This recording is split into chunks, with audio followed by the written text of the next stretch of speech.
Hello, people. I'm Adita Bose, and welcome to the podcast. Today, we have somebody very influential and informative. Today, we have Simran Kaur with us, who is a reparenting coach and who helps both parents and kids. Hi, Simran. How are Hi, you? Udita. I'm good. How are you? I'm doing very good. Simran, starting with the podcast, I would like to know the most big question I had in mind when I got to know about you. There's something called postpartum जो आपने बताया था you have gone through it.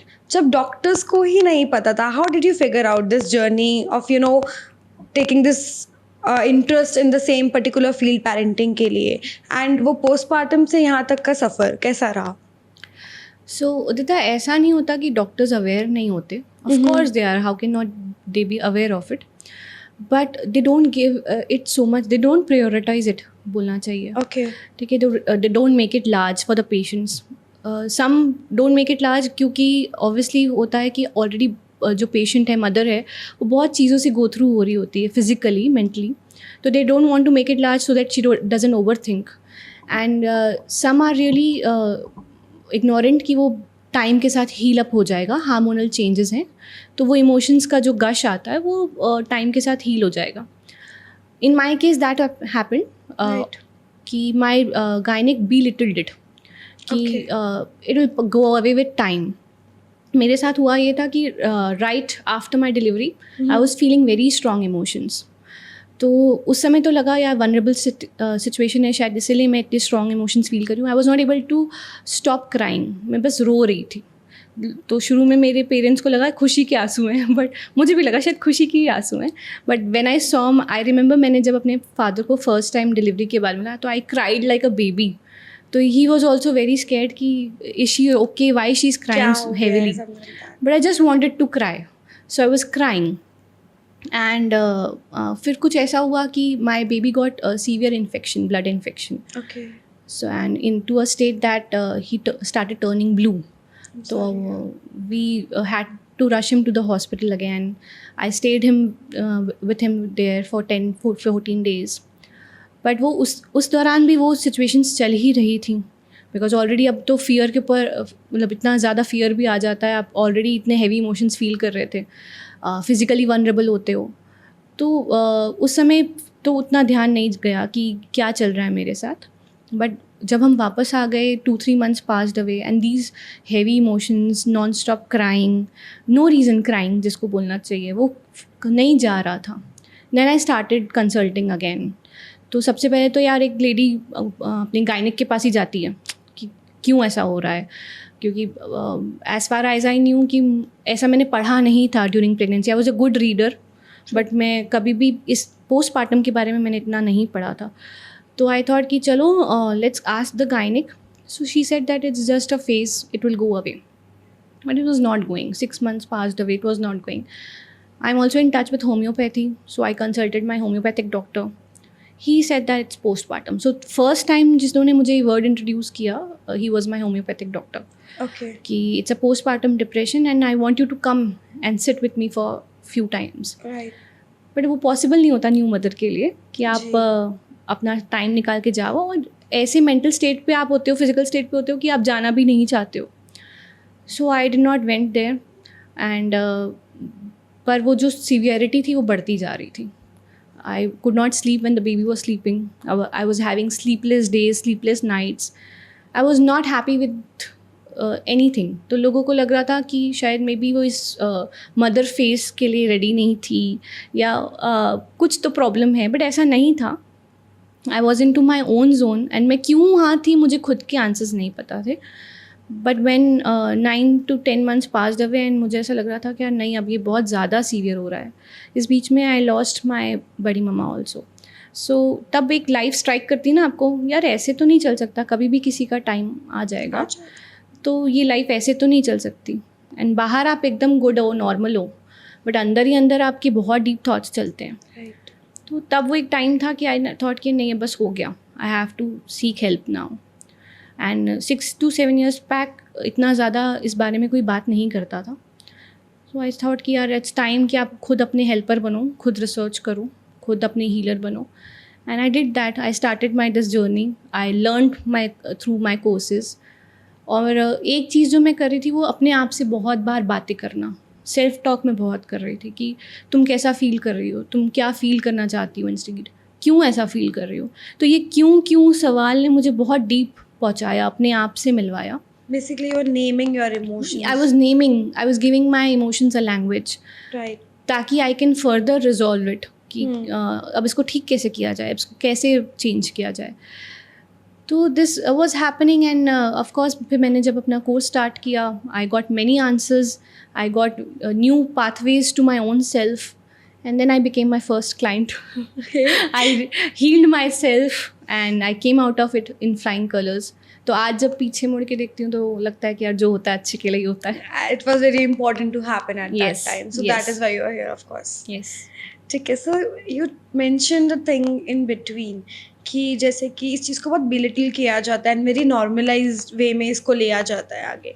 What do you have to say about that कि how did the time change पहले से लेके अभी तक, the things which has been coming from the generations, कि इट इज़ वेरी नॉर्मल होता है for females to cry, for females to feel the mood swings, the hormonal change and everything. It is meant to happen. We know, अगर हम लोग scientifically देखा जाए तो body में चेंजेस रिक्वायर्ड हैं और होते भी हैं.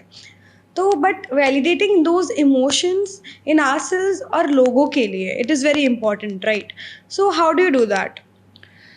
पहले टाइम में क्या होता था, विमेंस का अगर हम लाइफस्टाइल देखें हमारे इंडियन सराउंडिंग्स में खासकर, तो उनको तो टाइम ही नहीं दिया जाता था to think about themselves.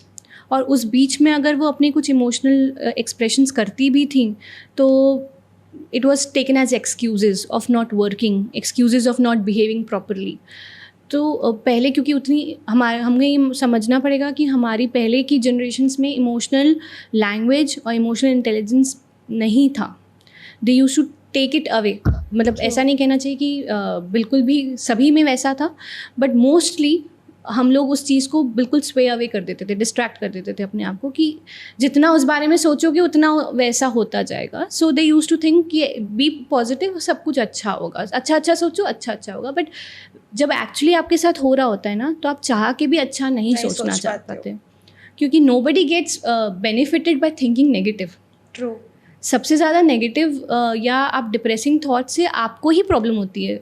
Okay, आपकी सराउंडिंग्स या क्लोज वंस को होती होगी, बट सबसे ज़्यादा जो उसमें जल रहा है वो तो आप खुद हो. Actually, when you're in that position, only you know how to deal with it. No matter the other person would know, but उतना नहीं जितना आपको पता होगा अपने बारे में, of course. एंड अब क्या है कि अब people are getting aware of it, they are reading about it, there are instructors who guide through pregnancy and postpartum. Doctors भी, कई गायनेकोलॉजिस्ट हैं जो अच्छे वो पहले से ही पेशेंट्स को बता देते हैं. And now they are well equipped with various therapies. अब मेंटल हेल्थ के बारे में, इमोशनल हेल्थ के बारे में खुल के बातें होती हैं.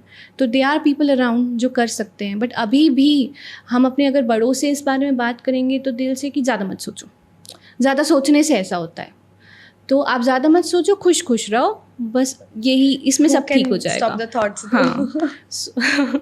But this is very necessary. ये वहाँ क्योंकि आज भी बहुत सारे हाउस होल्ड्स हैं जहाँ पर इसकी ज़रूरत है, where the specially females needs to understand this. Males के साथ साथ, ऐसा नहीं कि मेल्स को नहीं, क्योंकि अगर हस्बैंड्स या फादर्स अपने बच्चों को या वाइफ को नहीं समझ पाएंगे तो it becomes difficult for her. और साथ में ही फीमेल्स जो भी फीमेल्स के साथ हैं उन्हें एक दूसरे को समझ के सपोर्ट करना पड़ेगा. क्योंकि आपको ये देखना पड़ेगा यार ये तो मेरे साथ भी होता, मैंने तो ऐसे रिएक्ट नहीं किया था. ये बोलने के बजाय you have to be her support, so that दोनों साथ पे मिलके उस चीज़ को ढंग से Yes. कर पाए. True, very true.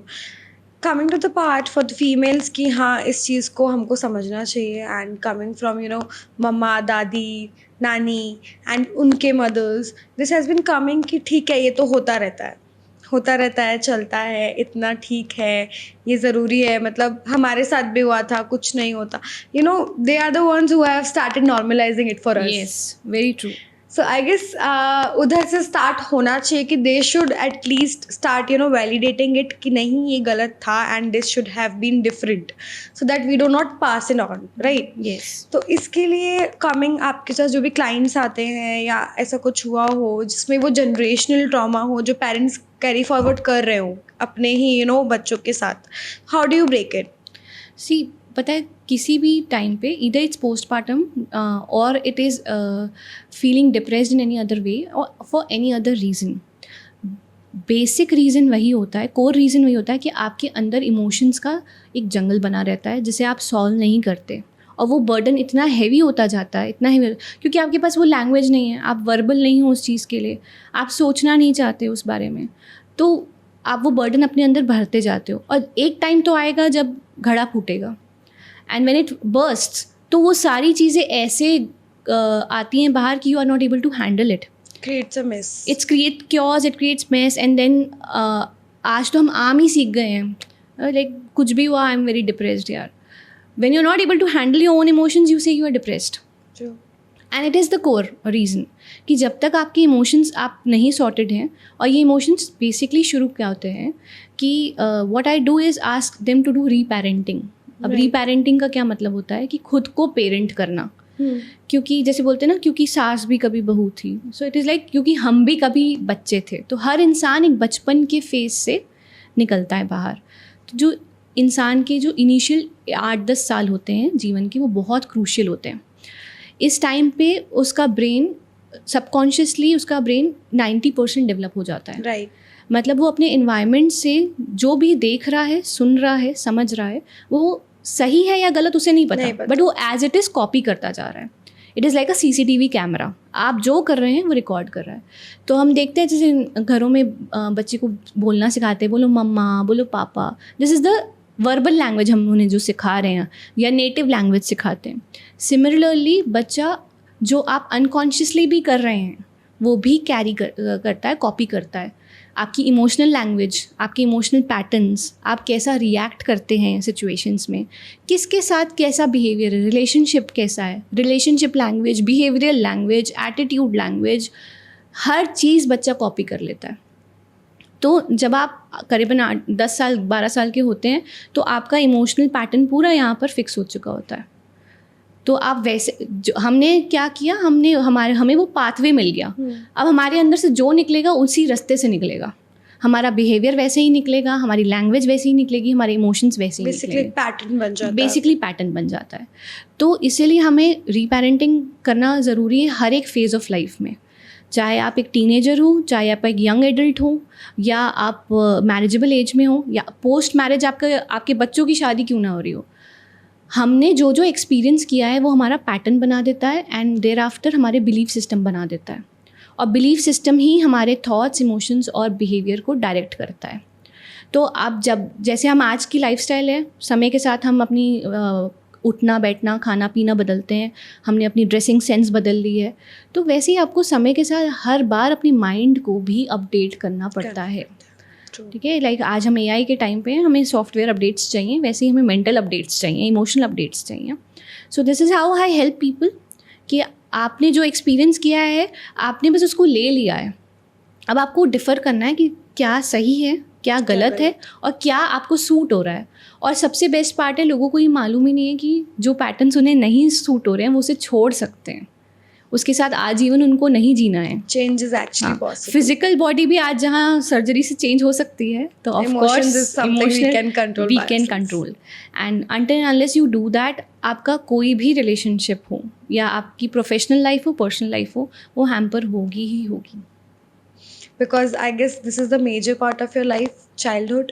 जब आपने बोला कि 90% of the brain develops at that time, मुझे लगता है जब हम छोटे तो सबकॉन्शियस ब्रेन सबसे ज़्यादा एक्टिव तभी होता है. सबकॉन्शियस तब से, क्योंकि तब हम ब्लैंक सीडी होते हैं बिल्कुल. बिकॉज जल्दी, मुझे लगता है जितनी स्पेस होती है उतनी जल्दी भरना चालू होता है.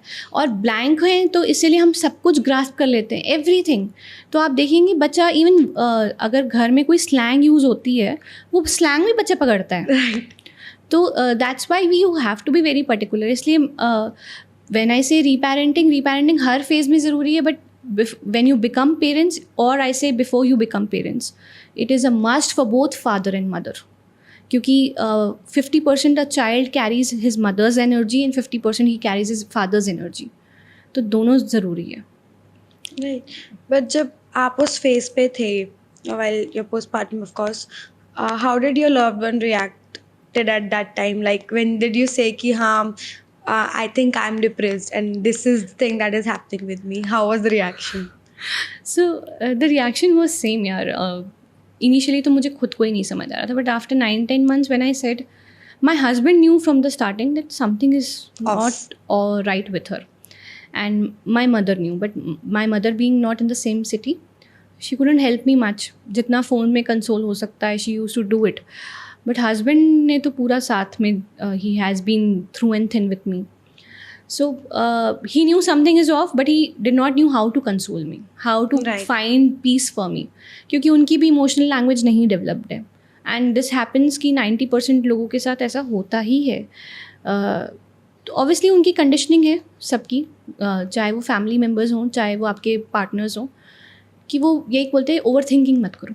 It is termed as, it is labelled as over thinking. Overthinking. तो ना बहुत सोच रही है, तो चल घूम के आते हैं, चल लॉन्ग ड्राइव पे होके आते हैं, चल कुछ बाहर का खा ले तो मे भी अच्छा लगेगा.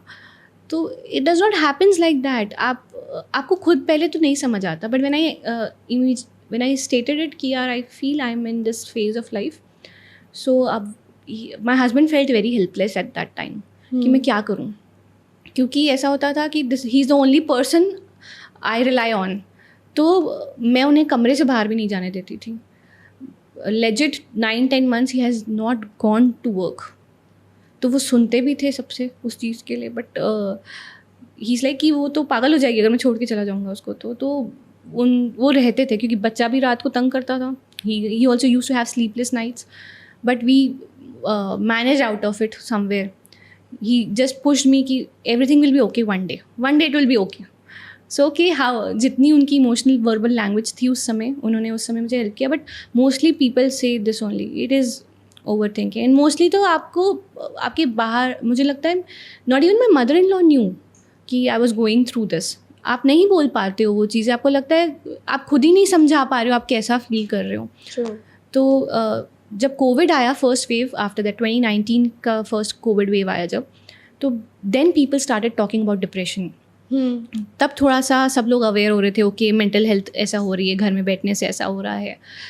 तो that was the first time when I told my mother in law कि मम्मा I was going through this and this. अभी थोड़ा ठीक है, बट इट रीअकर्स, क्योंकि वो फेज़ बार बार रीअकर होता है.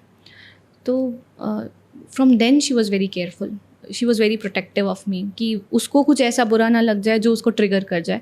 बट हाँ, तब उन्होंने भी अपना बेस्ट लेवल में यही किया कि तुम सोचो मत, ओवर थिंक मत करो. They don't know it. और क्योंकि मुझे लगता है तब आपको बहुत इरिटेशन फील होता है कि वाई पीपल आर सेइंग कि I am not over thinking it. Right. But actually धीरे से जब आप खुद को समझते हो और चीज़ों को समझते हो, आपको लगता है यार they don't have that language, emotional language नहीं है उनके पास बोलने के लिए, they don't know the solution. तो that's why I think the people who think very deeply और जो हर situation को सोच लेते हैं कि this might happen the worst way and this is the worst thing that would happen, and ये सबसे अच्छी चीज़ होती है जो हमारे साथ हो सकती है. जो लोग overthinking करते हैं उनके लिए mid नहीं होता है, right? कि ये भी हो सकता है, mid नहीं होता है. They have experienced all the levels and all the scenarios they could. That is labeled as overthinking, but I guess that is normal human brain. That is how it should work, because अगर किसी को किसी चीज़ से दिक्कत हो रही है, for example मुझे पता है कि I want that thing and I am not able to get it, I will think of 100 ways जिसमें मुझे लगेगा कि ये नहीं हो पाएगा, and I will think of a lesser possibility of कि ये हो सकता है. ओवर थिंकिंग का सिर्फ ड्रॉबैक ये है, बट मुझे लगता है over thinking is also important because it saves you from a lot of thing. So anything is not bad until it goes to extreme level. Extreme level, right. ठीक है, ये ह्यूमन नेचर है. वो हर चीज़, हमारा वो सर्वाइवल पैटर्न है हमारा. आप जाने नहीं कि यहाँ जो नीचे से ब्रेन पार्ट जाता है, दैट इज़ सर्वाइवल ब्रेन, क्योंकि ये हमारा एंशिएंट लेवल से आता है, अर्ली मैन की तरफ से, क्योंकि तब सर्वाइवल वॉज वेरी. तो सबसे पहले जब आपको कुछ खटकता है ना, तो आपको सर्वाइवल ब्रेन के न्यूरॉन्स हिट होते हैं, ताकि वो जो एंजाइटी है वो वहीं से क्रिएट हो जाती है कि अब ऐसा होगा. तो अपने आप को, क्योंकि ब्रेन आपको बचाना चाहता है हर लेवल पे, है ना. इसलिए तो वो कहावत भी बनी हुई है कि दूध का जला हुआ छाछ भी फूक फूक के पीता है, क्योंकि वो सर्वाइवल ब्रेन एक्टिव हो जाता है. तो ओवर थिंकिंग में जब तक आप उस लूप में नहीं फंस जा रहे हो तब तक it's fine. But if something is keeping in you in loop, तो आपको उससे बाहर आना ज़रूरी है. तो any emotion is fine, even anger is okay. Anger आना, हम बच्चों को बोलते हैं कि गुस्सा मत हो, गुस्सा नहीं दिखाओ, गुस्सा वेंट आउट करना ज़रूरी है, रोना ज़रूरी है, क्योंकि इमोशंस को पास, वो एनर्जी है. इमोशंस कोई ऑर्गन थोड़ना यार जो MRI या एक्सरे से आप देख के बता सकोगे. it is an energy in flow, that is emotions. Energy in motion is emotion. तो वो एनर्जी को बाहर आना ज़रूरी है, बट हाँ एक्सट्रीम लेवल पे हो जाना is bad. True. So coming to the part, आपने जैसे बोला एनर्जी इमोशंस को फ्लो करने देना चाहिए. I have recently come across a thing which is called कि trauma stored in your body. Yes. Like in your body parts, your thighs, your stomach, especially this part of your area जो आप बता रहे हो. For girls, I've heard कि जो लोग emotionally अपनी चीज़ें process नहीं कर पा रहे हैं या they have too much of stress, anxiety, it starts, aching over here. Yes. Both the sides. And it used to happen to me earlier. Then I realized one of my friend who's a psychologist again, she's a somatic healer or something. तो उन्होंने मुझे बताया this happens, start shaking your body, वो release होता है and you start crying immediately. Yes. This is also a way of releasing Yes. emotions, but at the end crying. Right. See, आज हम छोटे से बच्चे को भी कंडीशन कर रहे हैं, रोना नहीं, रोना अच्छी बात नहीं. Right. लड़कों को भी बोलते हैं रोना मतलब वीकनेस, तुम लड़की हो क्या जो रो रहे हो. What is this is conditioning. आपने पैटर्न बना दिया. तो जब एक बंदे को बहुत ज़रूरत है रोने की तब भी नहीं रो पा रहा है वो. तो क्या होता है, हमारी बॉडी पे हमारी एक this is our physical body और एक होती है हमारी ये स्थूल शरीर बोलते हैं, और एक होता है कारण शरीर. उसमें हमारा ये सारे इमोशनल बॉडी जिसको हम बोलते हैं, वो इमोशनल बॉडी हमारी स्टोर होते जाते हैं. तो अगर आप लुइस हे की बुक पढ़ेंगे, you can heal your life, she was a cancer survivor. She healed her self through healing her emotions. Okay. And she has been the biggest author, biggest motivator update. उनकी book में सारी diseases के सारे emotional blockages लिखे हुए हैं कि ये कारण से आपके ये इमोशंस ब्लॉक्ड हैं. इवन इफ़ आपको अर्थराइटिस है, अस्थमा है, एक्ने है, तो उसके भी इमोशनल रीजन है. तो जो भी आपके शरीर में फिजिकल बॉडी में आता है 6 मंथ्स पहले आपके इमोशनल बॉडी पे वो शो हो जाता है. True. तो इवन कैंसर बोलते हैं जेनेटिक है, नाउ इट विल गेट थोड़ा सा कॉन्ट्रोवर्शियल, बट इवन कैंसर भी आपका नेगेटिव इमोशंस का स्टोरेज है. True. जहाँ पर भी एनर्जी, एक हमारे जो 7 चक्रास हैं, दैट आर 7 इमोशनल पोर्टल्स. जब और हर चक्रा का एक इमोशन है. अगर आप उसका एक पॉजिटिव है, मतलब अगर आप सही इमोशन में हो तो वो सही वर्क कर रहा है, अगर आप उल्टे इमोशन में हो तो वो ब्लॉक हो जाएगा. तो जब आप अपने इमोशंस ब्लॉक कर लेते हो, जिस भी एरिया के ब्लॉक करते हो, वहाँ प्रॉब्लम शुरू हो जाती है.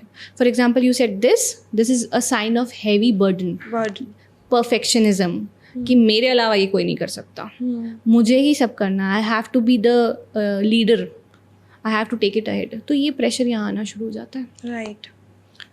सो I guess for girls solar plexus जो होता है, that is the most important chakra, क्योंकि आजकल आप देखोगे तो PCOS, PCOD सब बढ़ते जा रहा है. Same with meditation, I guess वो चीज़ें भी क्लियर हो रही हैं, लोगों को बहुत हेल्प कर रही हैं. Some of my friends are doing it and उसी चक्रा पे फोकस करते हुए उस चीज़ से हील होना.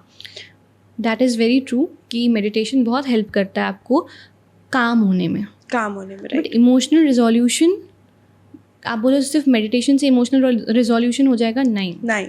फॉर एग्जांपल अगर आप फिजिकली ओबीस हैं और आप बोलो मैं मेडिटेशन करके या वीडियोस देख के मैं पतला हो जाऊंगा, तो इट विल नॉट हैपन.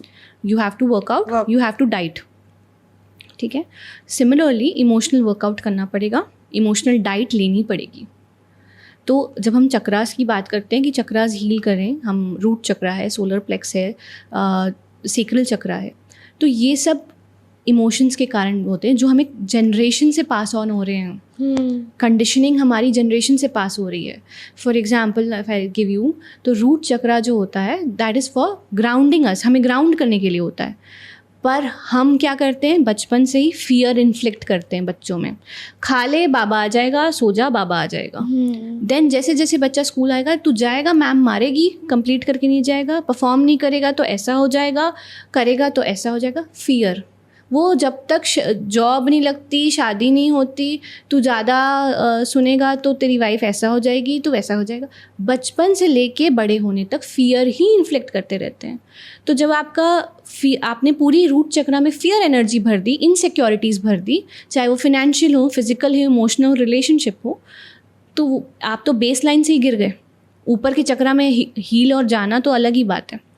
तो अगर हम हमको पहले खुद चेक करना है हम कितने फियरफुल हैं, कौन कौन चीज़ों से हमें फियर लगता है. This is the techniques I give in reparenting. Okay. कि अगर आपको समझना है कि आपको रीपेरेंटिंग की ज़रूरत कब होती है, किसी भी इंसान को अगर समझना है कि रीपेरेंटिंग की ज़रूरत कब होती है, तो कब होती है. आप पहले तो इनिशियल 3 ईजी स्टेप कर लो. पहला, अगर किसी भी सिचुएशन में आपका रिएक्शन बहुत लाउड है ना, इतना कि आपको भी पता है कि इतने की ज़रूरत नहीं है, एंड आप चाह के भी उसे लो डाउन नहीं कर पा रहे हो, तो आपको रीपेरेंटिंग की ज़रूरत है. सेकेंड, आप अपने लिए जब हर चीज़ में एक्सेप्टेड हो कि ठीक है यार जैसा है, मेरे को मेंटल पीस चाहिए, अपने लिए स्टैंड नहीं ले पाते. आपको भी पता है, आपके आसपास वालों को भी पता है कि आप स्टैंड नहीं ले पा रहे हो अपने लिए, तब आपको रीपेरेंटिंग की ज़रूरत है. थर्ड, आपको रीपेरेंटिंग की ज़रूरत है जब आप डिसमिसिव हो चुके हो, इग्नोरेंट हो चुके हो टोटली. Towards yourself. कुछ भी हो रहा है आपको कोई फ़र्क नहीं पड़ रहा, जिसको जो करना है करे, मैं अपनी लाइफ में जो करना हूँ कर रहा हूँ. ये 3 जब फेज़ आ गए हैं आपकी लाइफ में, तब आप समझिए कि आपको इमोशनल ट्रॉमा बहुत है अंदर और आपको ज़रूरत है रीपेरेंटिंग करने की. और रीपेरेंटिंग का क्या मतलब है, अपने आप को अपडेट करने की. आपका सॉफ्टवेयर, इमोशनल सॉफ्टवेयर कभी भी शॉर्ट सर्किट हो जाएगा, तो आपको उसको अपडेट करने की ज़रूरत है. अब जब आप रीपेरेंटिंग की टेक्निक्स बोलें कि हम खुद से कैसे कर सकते हैं, क्योंकि मेरी जर्नी में ना मैं ज़्यादा थेरेपिस्ट के पास गई नहीं, क्योंकि एक तो टाइम इन्वॉल्व होता है बहुत ज़्यादा, then it cost you. And मेरा जब मैंने ये रीपेरेंटिंग प्रोफेशनली स्टार्ट की, तो मेरा एक ही एजेंडा था उदिता, कि मुझे लोगों को एम्पावर करना है कि वो सेल्फ सफिशिएंट बने, सेल्फ थेरेपिस्ट बने, सेल्फ हीलर बने. क्योंकि ये बहुत छोटी प्रॉब्लम है. थेरेपीज़ की ज़रूरत उन्हें होती है जिन्हें थोड़ा मेंटल प्रॉब्लम भी होता है. ये इमोशनल, आज मेजर मेंटल प्रॉब्लम्स को लोग मेजर इमोशनल प्रॉब्लम्स को मेंटल प्रॉब्लम्स बोल रहे हैं. Mental problems are different, where your wirings are short circuited, या इमोशन शॉर्ट सर्किटेड है. तो उसके लिए आपको हर जगह थेरेपिस्ट या किसी काउंसलर की ज़रूरत नहीं पड़ती. कुछ आपको सेल्फ सफिशिएंट बनना पड़ेगा. तो in my course of counselling sessions मैं लोगों को रोड मैप दे देती हूँ. एक बार ही तो उनको गो थ्रू कराओ, सेकेंड टाइम भाई हर समय 24/7 आपको आपके साथ रहना है. तो you have to be your own therapist and healer. तो आप समझो आपको कौन सा इमोशन आ रहा है, आपको इमोशनल लैंग्वेज में प्रोवाइड कर रही हूँ, आपकी इमोशनल लैंग्वेज डेवलप कर रही हूँ. उसके बाद आपको अपने आप को हील करना है. उसके बाद कहीं आप अटक रहे हो तो आई एम हियर. तो पहली टेक्निक ये होती है कि आप रूट चक्रा में देखो फियर कितना आ रहा है आपको. सेकेंड होता है आपका सेक्रल चक्रा, जो कि क्रिएटिविटी और जॉय को इन्हांस करता है, जो विमेंस में मोस्ट प्रॉब्लम क्रिएट करता है ना. Sacral chakra is where your uterus, near your uterus. तो वहाँ मोस्ट प्रॉब्लम आता है, जो PCOD वगैरह प्रॉब्लम डिफाइन कर रहे थे. वो कैसे ब्लॉक होता है, शेम से. तो बचपन से हमें शेम इमोशन इन्फ्लिक्ट किया जाता है. ऐसा देखो मैंने कई पेरेंट्स को देखा है बच्चों को ऐसे बोलते हुए, तो रो रहा है ना, देखो सब देख रहे हैं तेरे को, देख रहे हैं क्या बोलेंगे, तू ऐसा कर रहा है, ऐसा बिहेवियर कर रहा है ना, देख सब लोग देख रहे हैं. तो दिस शेम बचपन से ही हम पेरेंट्स बच्चों में इन्फ्लिक्ट करना शुरू कर देते हैं. एनर्जी पोर्टल ब्लॉक हो जाता है, चक्रा ब्लॉक हो जाता है. तो आप उसका उल्टा क्या कर सकते हैं, आप खुद भी अपने लिए रिस्पेक्ट क्रिएट करिए और बच्चे की भी हर छोटी चीज़ की रिस्पेक्ट करिए. ठीक है, उसके लिए शायद एक ड्राइंग ही सबसे बड़ी चीज़ है उसकी लाइफ की. अभी we need to respect it.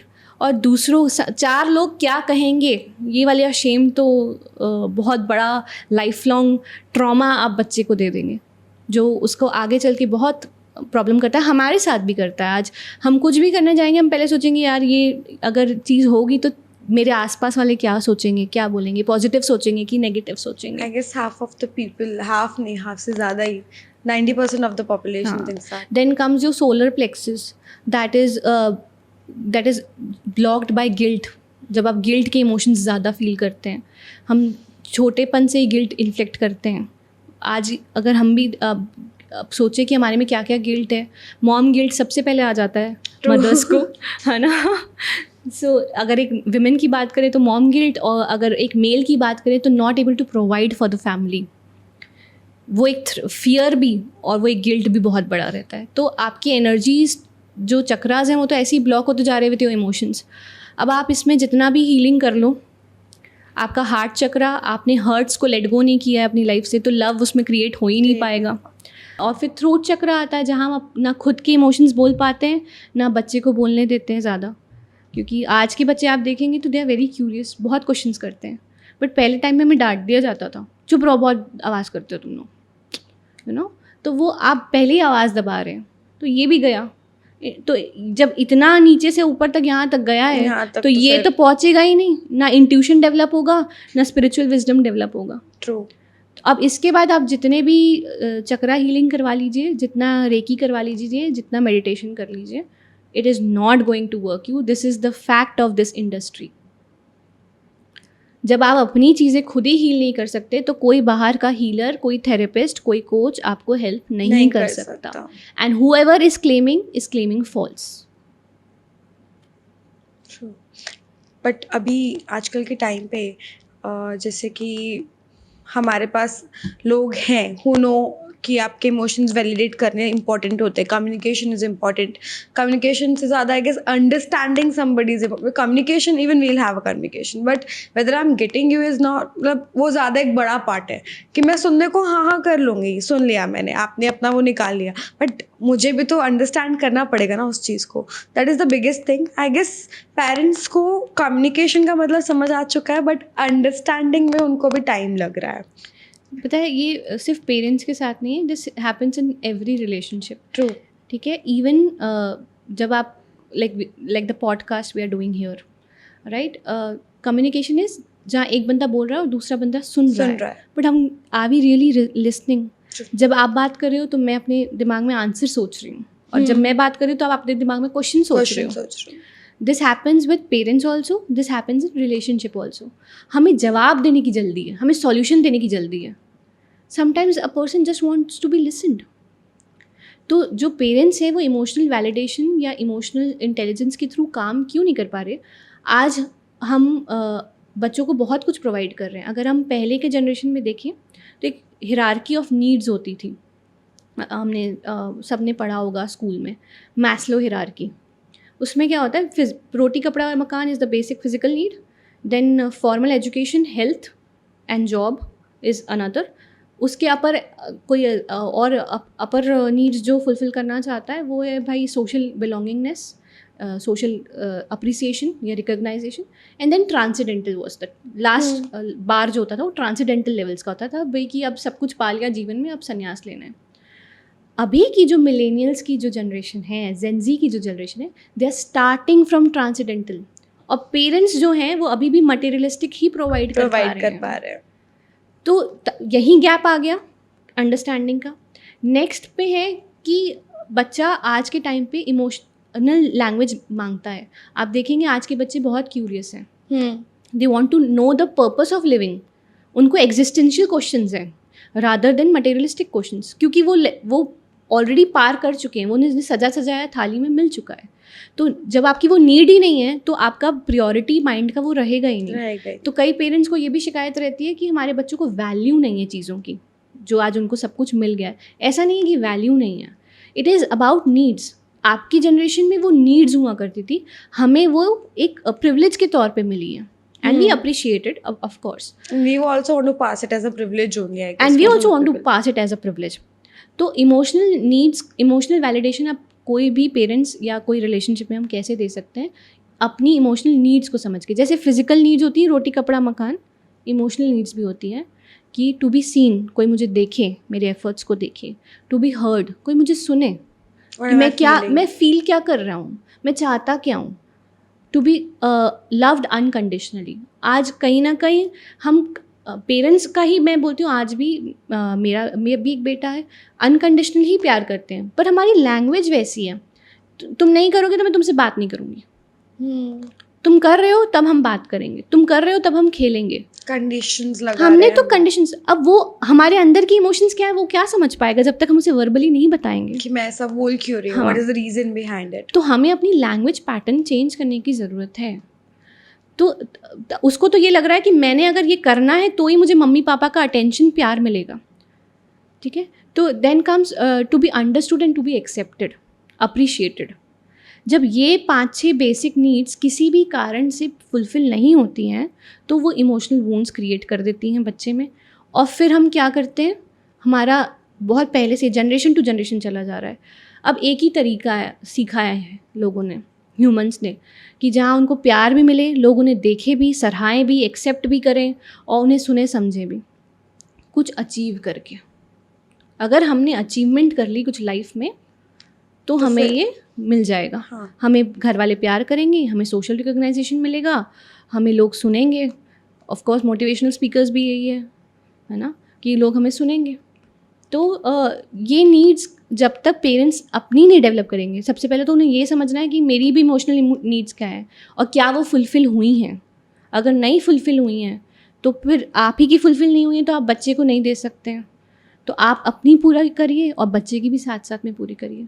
ऐसा नहीं है कि हमें एकदम ना साधु महात्मा बन के बैठ जाना है, हमें कुछ रिएक्शन ही नहीं देना, हमें एकदम। पर अगर हम प्रोसेसिंग अभी से करना सिखाएंगे, कई हमारे बड़े बुजुर्ग हुए हैं जो बहुत मेंटली स्टेबल और वाइज थे।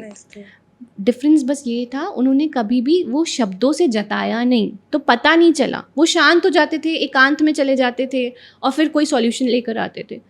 तो what did they do? They process the emotions, पर उन्होंने वर्बली नहीं बताया ना। तो अभी हमको, अगर हम गलती भी कर रहे हैं, हम अपने पुराने पैटर्न में बार बार गिर रहे हैं, पर फिर भी हम काम कर रहे हैं उस पर, तुम्हारे बच्चों को दिखेगा कि ओके, मेरे फादर मदर भी इमोशनल लूप्स में फंस जाते थे but they use to work out of it. तो मुझे भी वर्क करना है, एटलीस्ट एक स्टेप तो हम आगे बढ़ेंगे। विलिंगनेस होनी चाहिए। पर हमारे यहाँ प्रॉब्लम सबसे बड़ी ये है कि हम सारे इमोशंस को डिसमिस कर देते हैं इंस्टेंटली, डिस्ट्रैक्ट कर देते हैं, खासकर आजकल स्क्रीन एज में। आप किसी बात से हर्ट हो, मोबाइल स्क्रॉलिंग शुरू। ट्रू। आप बच्चे के इमोशंस हैंडल नहीं कर पा रहे हो, मोबाइल पकड़ा दिया। बच्चा खाना नहीं खा रहा है, मोबाइल पकड़ा दिया, क्योंकि वो बहुत देर लगाता है खाने में और भागता है और मेरे में भागने की हिम्मत नहीं है, तो मैं मोबाइल पकड़ा दिया। मैंने नहीं पकड़ाया, घर के फैमिली मेम्बर ने पकड़ा दिया। एंड उसके बाद जब इनर पर्सनालिटी और बाहर पर्सनालिटी टोटली ख़राब हो जाती है, then they go to therapist and seekers कि इनकी हेल्प करो। This is the reality of age. True. इसमें सबसे बड़ा फैक्टर अभी ये है कि even if people are aware that they have to talk, they have to communicate with their child, growing age पे teenagers basically they face this thing basically when they start letting out their emotions.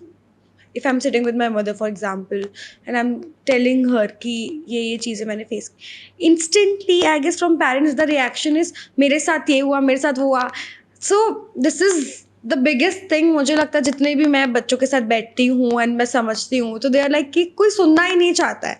Like mothers and parents are sitting and they're like कि ठीक है बोलो क्या हुआ है. But when the child starts to speak कि मुझे ये लग रहा है, मेरी लाइफ में ये दिक्कत चल रही है, because the child wants to be seen. उस समय ऐसा लगता है कि मुझे आप देखो. बट पेरेंट्स के ये दिमाग में इतना कुछ होता है कि तुमने ये किया, मुझे ये लगा, we are also have expectations, मुझे इस टाइम पे बुरा लगा. तो मुझे लगता है वो बहुत ज़्यादा कोलैप्स होता है, साथ में क्लैश इतना ज़्यादा होने लगता है समय कि फिर बच्चों के मन में ना, even when I was a kid, मेरे मन में भी आता कि I don't want to talk. Why even I am sitting over here and having a conversation if you don't want to hurt, like नहीं सुनना है मत सुनो आप लोग. ये सबसे पहला हमारा रिस्पॉन्स होता है एज किड्स. बट बड़े होते तब समझ आता है कि ठीक है, मम्मा के पास भी इतनी सारी चीज़ें थी. She was also trauma dump हुआ है उनके ऊपर भी, जो हमारे ऊपर डंप हो रहा है. बट वो बड़े होके आता है. बट एट दिस एज जब आपको ऐसा होता है कि we want to talk to somebody, we want to talk to a mother, because जैसे आप बता रहे हो कि बहुत यंग एज से ही कर लिया जाए तो इट वुड बी वंडरफुल. तो उस समय how should parents behave when a child wants to talk to you कि I am facing these things? How should they stop themselves? उस समय करना क्या चाहिए? एक राइट रिएक्शन क्या होगा तब?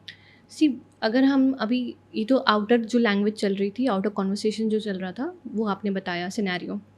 अब इसमें अंदर क्या चल रहा है, पहले देखते हैं अंदर पेरेंट के क्या चल रहा है. सबसे बड़ा डर चल रहा है फियर, कि यार ये गलत रास्ते पे तो नहीं निकल गया कहीं बच्चा मेरा, या ये गलत कंपनी में तो नहीं है, या तो ये कुछ गलत तो नहीं कर लेगा, और कर लेगा तो शेम, हमें समाज में क्या करना पड़ेगा, गिल्ट कि हम ठीक से परवरिश नहीं कर पाए. तो जब आप बोल रहे हैं इंस्टेंटली ये इमोशंस उनके ट्रिगर होते जा रहे हैं. ओके, ठीक है. एंड इंटेंशन बहुत अच्छा है कि आपको इंस्टेंट सॉल्यूशन देना है बच्चे को, बट वहाँ पर ज़रूरी है कि पहले आप अंदर से काम हो. ज़रूरी नहीं कि बच्चा बोल रहा है, अपनी शेयर कर रहा है, तो आपको तुरंत जवाब देना है, तुरंत सॉल्यूशन देना है. और ये सिर्फ पेरेंट्स के लिए, किसी भी रिलेशनशिप में लागू होती है रूल. आप उस समय बस उसको प्यार से अपनी गोद में ले लीजिए ना, या हक कर लीजिए, उस समय के लिए उतना ही पर्याप्त है. विद टाइम 1-2 दिन में आप अपने आप को पहले सॉर्ट आउट करिए कि आप क्या इमोशंस फील कर रहे हैं. ठीक है, मुझे फियर लग रहा है, मुझे शेम आ रहा है, मुझे गिल्ट आ जाएगा, ऐसा ऐसा, मुझे ओवर थिंकिंग हो रही है कि ऐसा चला जाएगा, वैसा चला जाएगा. वो जब रिजॉल्व हो जाएगा तो आप बच्चे से जाके पूछिए, इस सिचुएशन में तुम मेरी हेल्प कैसे चाहते हो सकता है बच्चा आपकी हेल्प नहीं जानता, उसे सॉल्यूशन पता हो, बस उसको वेंट आउट करना हो. ठीक है, अगर आप ये जाके पूछते हैं बच्चे से, आप क्या चाहते हैं, मैं आपकी किस तरीके से मदद करूं, without shaming the child, without making him feel guilty. ठीक है, आप जाके जब बोलते हैं तो बच्चा बोलेगा, सामने से बताएगा, मुझे इस चीज़ में आपकी हेल्प की ज़रूरत है. Then do it and say that, चाहे कुछ भी हो, मैं हूँ यहाँ पे एंड आई सी यू, मैं समझता हूँ तुम किस तरीके की इमोशन. तब अगर आप शेयर करना चाहें कि मेरी लाइफ में भी ऐसा ऐसा हुआ था, but I came through it, तुम भी आ जाओगे, don't worry, I am here for you. ये बहुत बड़ा डिफरेंस क्रिएट कर देता है. True, very true. I guess एक और इसमें स्टीरियोटाइप है, जैसे आई हैव माई मदर, उन्होंने मतलब बहुत सारी चीज़ें ऐसी करी हुई हैं जिससे I feel she is very strong. If I would have been on her place तो I wouldn't have been able to do that. And in the process मुझे लगता है जब हम बड़े होते हैं, मेरी बहुत बार इस चीज़ में बात होती है कि we turn out like our mothers most of the time, कि हम लोग मम्मी जैसे बनते जाते हैं. एंड वो होता है सब लड़कियों के साथ आई गेस. बट उस टाइम पे जो हमारे मम्मी लोग ने देखा होता है, जो हम देख रहे हैं बचपन से उनके साथ हो रहा है, एंड दे आर सह रहे हैं इज़ द वर्ड. ठीक है, एक्चुअल वर्ड है सह रहे हैं. हम कब वो चीज़ चालू कर देते हैं करना अपने साथ, हमको समझ नहीं आता है. We tend to do it कि ठीक है ये हमारे लिए, जैसे मैंने बोला, नॉर्मल हो जाती है वो चीज़. बट उससे डिफ़र करना, क्योंकि आजकल की जनरेशन है ऐसी जो बोलती है मम्मा आपने किया, that doesn't mean I want to do it. तो उसमें मदर्स भी गिल्ट में चली जाती है. And most of the time जैसे मैंने देखा है कि कुछ कुछ जो मदर्स है वो डिप्रेस भी होती है इस चीज़ से कि am I not giving the right parenting, am I being a bad influence कि हाँ मैंने ये किया है. तो व्हाट फॉर द मदर्स कि how do they deal with such things? See, पहली बात तो ये है कि ये खासकर जो आपने सिनेरियो बोला ना कि आपने किया है तो ज़रूरी नहीं मैं करूँ, this comes after 25 age. True, है ना. उससे पहले तो आजकल हर मदर भी चाहती है कि उनकी डॉटर्स हैं या जो सन्स हैं वो वंडरफुली ग्रो करें लाइफ में. Post marriage when relationship comes in life, बहुत सारे रिलेशनशिप आपको हैंडल करने पड़ते हैं, तब वो एक्सेप्टेंस लेवल सिखाना शुरू करती है मदर्स, या शुरू से ही एक्सेप्टेंस लेवल सिखाती होंगी. होता क्या है कि बच्चे के अंदर रिवॉल्ट आ रहा है, रिबेल आ रहा है कि ये सही नहीं है, ये गलत है. आपकी इमोशनल बाउंड्रीज़ नहीं थी मदर की इमोशनल बाउंड्रीज क्रिएट क्यों नहीं हुई? क्योंकि पहले जनरेशन की इमोशनल बाउंड्री नहीं थी, उन्होंने सीखी नहीं इमोशनल बाउंड्री क्या होती है, प्रिवेसी क्या होती है, स्पेस क्या होता है. आज बच्चे वो चीज़ सीख रहे हैं, तो अब उनको स्पेस और प्रिवेसी और इमोशनल बाउंड्रीज चाहिए. पर जब तक ये एक नॉर्मलाइज लेवल पर हैं, जब तक ये हेल्दी हैं, हेल्दी इमोशनल बाउंड्रीज हैं, हेल्दी स्पेस है, तब तक ठीक है.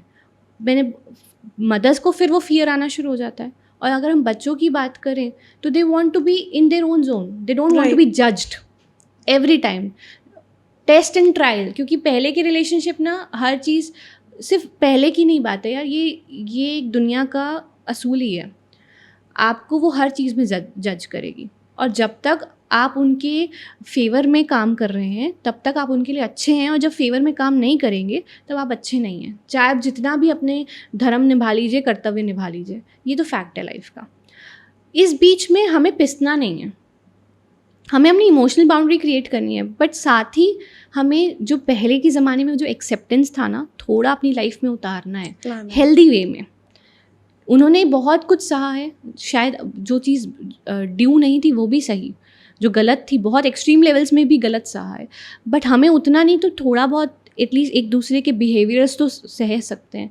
आज वो इस जनरेशन में कम होता जा रहा है, एक्सेप्टेंस लेवल कम होता जा रहा है, तो इसीलिए बहुत जल्दी फेल्ड रिलेशनशिप्स हम देखते हैं, टॉक्सिक रिलेशनशिप, क्योंकि एक्सेप्टेंस लेवल नहीं है. तो हमें ऐसा नहीं कि टोटली पहले की जनरेशन ने सब बुरा ही किया है, they did very nice also, उनमें अच्छी चीज़ें भी हैं. तो हमें बस वो अपनाना है, हमें फ़िल्टर करना है, खुद ही देखना है हमें क्या लाइफ में सूट हो रहा है क्या नहीं. एंड मोस्टली होता ये है कि मदर्स को, बस मदर्स हो या पेरेंट्स हो, they have this fear of their child being labelled, और चाहे वो पहले की मदर्स हो, चाहे अभी की मदर्स हो, अभी जेनजी मदर्स भी क्यों ना हो या मिलेनियंस मदर्स में, उन्हें खुद की इमेज टांड दिखती है। सबसे पहला वही आता है, बच्चा तो बाद में है, कि भाई मेरे ऊपर सवाल उठ जाएंगे, मेरी परवरिश पे सवाल उठ जाएंगे, मेरी पेरेंटिंग पे सवाल उठ जाएंगे। तो मुझे आज की मेथड्स जो हैं वो अपडेटेड करने में रखी हुई हैं बच्चों को, कि मैं जितना अपडेट कर सकती हूँ बच्चे को रखूँ, क्योंकि अगर अपडेटेड नहीं रखूँगी तो बोलेंगे कि मैं लेज़ी मदर हूँ। पहले की मदर्स को वैल्यूज़ प्रोवाइड करनी थी, और बहुत अच्छी, कई वैल्यूज़ बहुत अच्छी भी हैं जो आज हमें कमी दिखती हैं, हमारे बोलना चाहिए समाज में वो कमी दिखती है उन वैल्यूज़ की। बट हमें मिडिल पाथ चूज़ करना है, हमें ना इस एक्सट्रीम में जाना है, ना हमें उस एक्सट्रीम में जाना है। मिडिल पाथ एक्चुअली, जो मुझे लगता है कि अभी बहुत सेंसिटिव जो जनरेशन है, of course I am from the same generation, but emotions process करना, कम्युनिकेट करना, वो लोग अवॉइडेंट साइड ज़्यादा जा रहे हैं। दे आर लाइक कि ठीक है, होगा, let me focus on the work, work is escape एक जगह से अभी सबके लिए। मुझे लगता है कि ठीक है, घर में कुछ है, let's go to work, relationship नहीं चल रहा, काम कर लेते हैं, हर चीज़ पे एस्केप अब वर्क हो चुका है।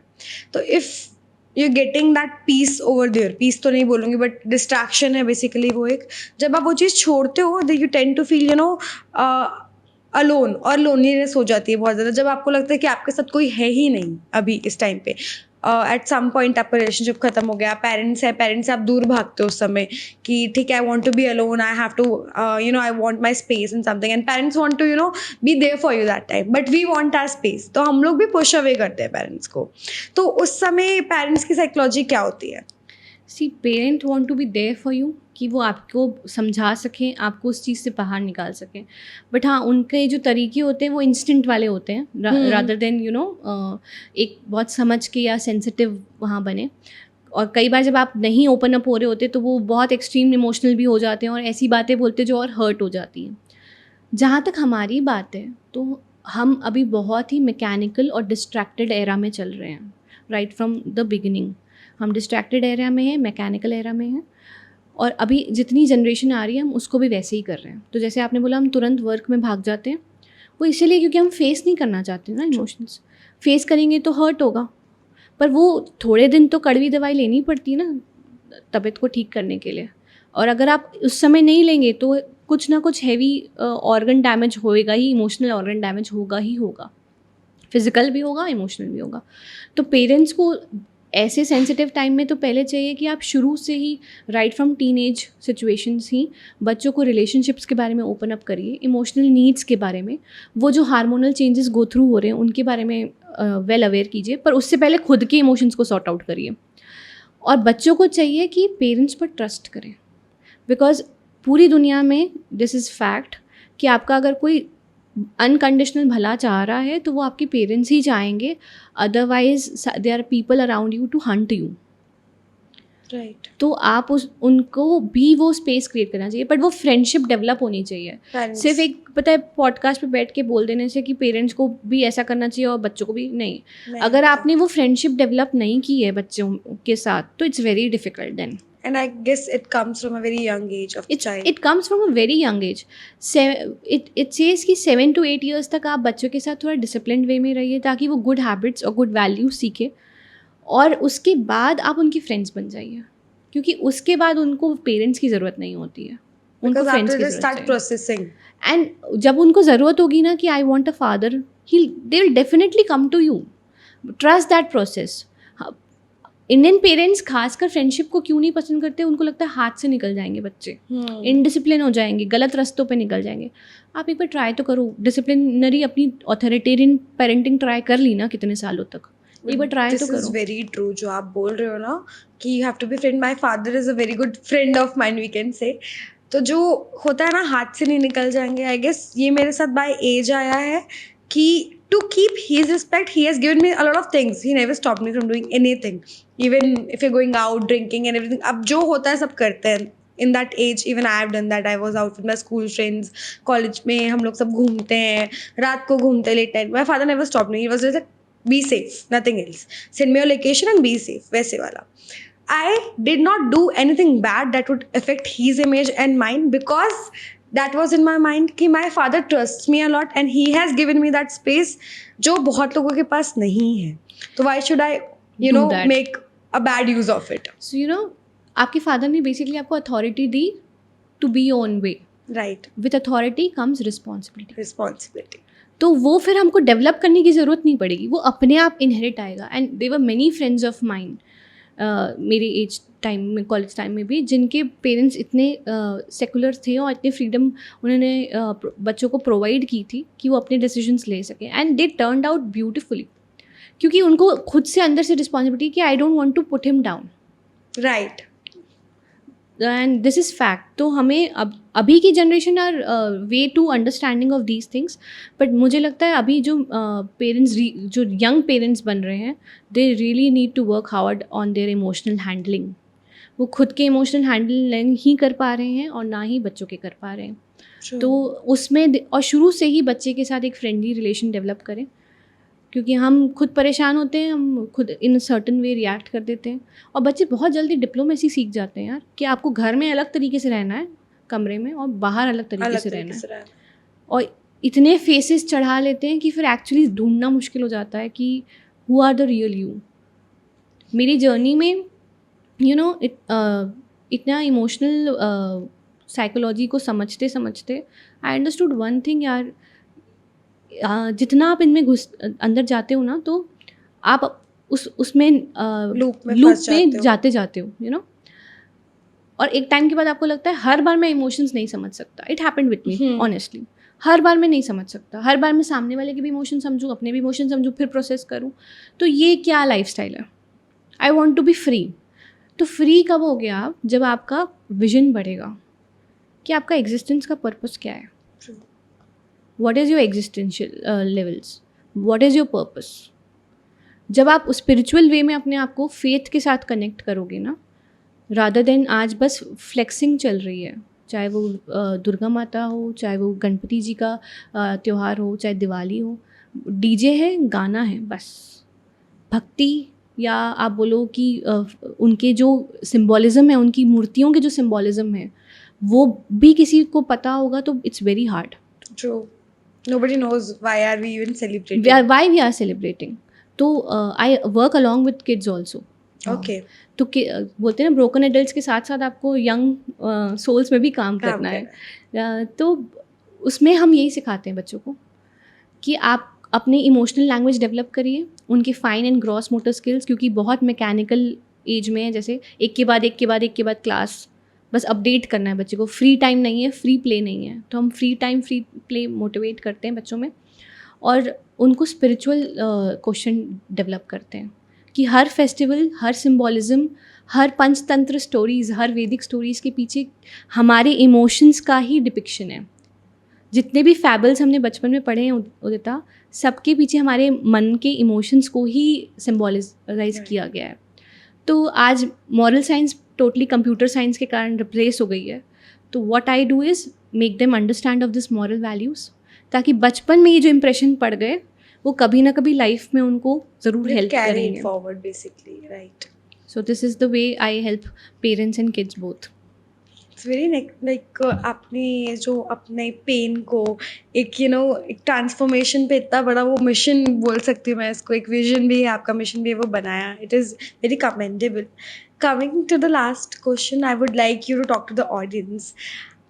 Basically, the age of 20 to 24, 25, what would you say to the female specially, कि वो उस जो इमोशंस होते हैं उनको कैसे प्रोसेस करें? आपने कैसे किया था? आप क्या बोलना चाहोगे? एक एडवाइस आप देना चाहोगे? Okay, so what I want to say is that understand your own self. अंदर हमारे पूरा एक ब्रह्मांड छुपा हुआ है, चाहे वो इमोशंस का हो, चाहे वो हमारे फीलिंग्स का हो, या हमारी बॉडीली लैंग्वेजेस का हो. तो अपने आप को डिस्कवर करो. बाहर कुछ पैशन क्रिएट करने से पहले, बाहर पर्पस ढूंढने से पहले, discover your own self. Because until and unless you discover your own self, the limit of your own self, आप बाहर की ऊंचाइयों को नहीं मिल सकते. तो the whole purpose of my coming here, my coming with Udita and sharing all these things with you is creating an awareness to know yourself. अगर आपने मन जीत लिया अपना, तो आपने जग जीत लिया. तो अगर आप अपने आप को जान गए तो आप दुनिया में हर एक को समझ सकते हैं, फिर आपको किसी को चेंज करने की ज़रूरत नहीं पड़ेगी, किसी को समझाने की ज़रूरत नहीं पड़ेगी, आप खुद को समझ जाओ, rest everything is a mirror. True. And I guess that right there is healing. That's healing actually. Exactly, because self-healing is the most big thing you should prioritize, I guess. सबको prioritize करना चाहिए अब self-healing को. Yes. ठीक है. Thank you so much, Simran, for coming to the podcast. Thank you so much, Udita. I personally got to learn a lot from you. There were things, I was missing, जो मुझे नहीं पता था ऐसा होता भी है. Definitely got to know about a lot of things from you, and it was wonderful. Thank you so much Udita. I really feel blessed to come here because बहुत कम जगह होती है जहाँ आप खुल के विदाउट फिल्टर बात कर सकते हो, and you created that space for me. Thank you so much. Thank you so much, ma'am. And for our audience, if you have any questions or anything you want to ask or something like that, please comment down. And thank you for watching us.